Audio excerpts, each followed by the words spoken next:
নৌকায় করে বউ নিয়ে বাড়ি ফিরলো ভাই। ফেরার পথে আমাদের গোসাবা থেকে এরকম একটা খেয়া বা ভটভটি করে গদখালি পাড়ে আসতে হয়, তারপরে কিন্তু গাড়ি থাকে ওপারে।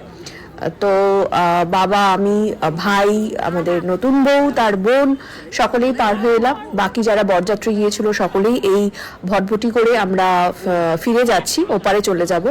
আর এই যাকে ভাই প্রণাম করছে ইনি হলেন আমার সেজ কাকিমা, এবং আমরা সকলে তাকে বিদায় জানালাম এবং ফিরে যাচ্ছি। তনুজাও সকলকে টাটা করছে এখানে, কারণ ওদের বাড়ির এবং ও যত স্টুডেন্ট ছিল তারা প্রত্যেকেই এখানে এসেছে, সবাই টাটা করছে এখানে।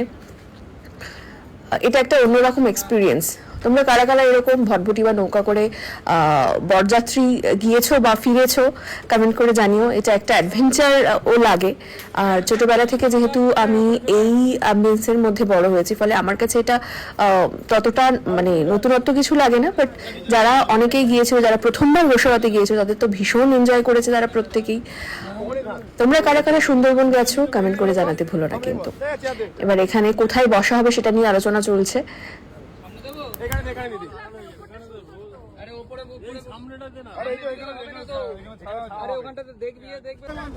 আমি ভাবলাম যে না, আমি একেবারে ওপরেই উঠে যাই, ওপর থেকে দৃশ্যটা আরো সুন্দর দেখতে লাগে।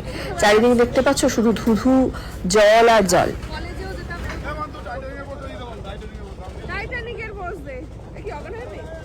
এরকম একটা অবস্থায় ভাইও কিছু রোমান্টিক পোজ দিচ্ছিল। আমরা সকল এখান থেকে চিৎকার করছিলাম যে টাইটানিকের পোজটা দে, বাট ওরা এরকম একটা পোজ ওরা দিচ্ছিল। এখানেও মানে কিছু আমরা ফটোশুট করে নিচ্ছিলাম, কারণ এই রকম লোকেশন আমরা কলকাতায় এসে আর পাবো না। সেই কারণে ফেরার পথে আমরা এই ফটোশুটটা করছিলাম।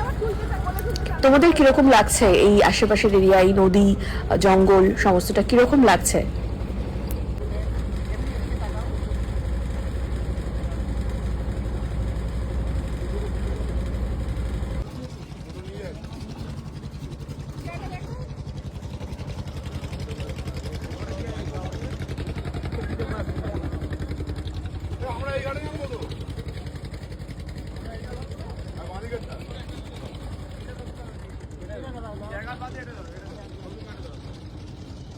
কিন্তু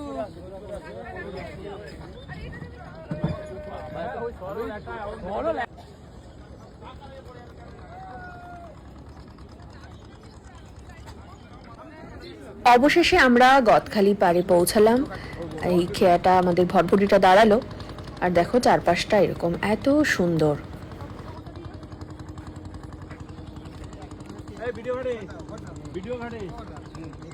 ভাই, তনুজা, বাবা, আমরা প্রত্যেকেই নেমে গেলাম।